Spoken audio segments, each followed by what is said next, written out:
Hindi natin inaasahan na mawawala na ang karakter ni Jan Estrada bilang Rigor sa FPJ Batang Quiapo at mukhang huling linggo na rin niya sa serye. Ipinapakita naman sa teaser na kalaban niya si Tanggol, played by Coco Martin, dahil sa sobrang galit nito lalo't na lamang hindi niya tatay si Rigor.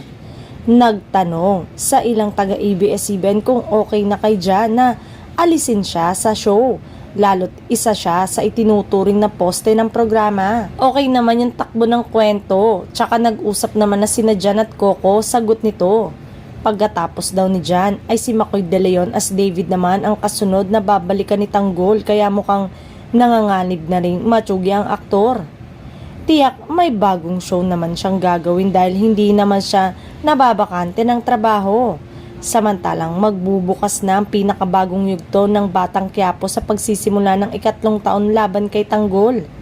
Isang official poster ang inilunsad para dito at inaabangan na rin ang pag-anunsyo ng mga bigating artista na papasok sa serye. Maanga si Coco sa bagong poster na tampok ang iba't ibang buwis buhay at makapigil hiningang mga eksena na haharapin ng karakter niyang si Tanggol.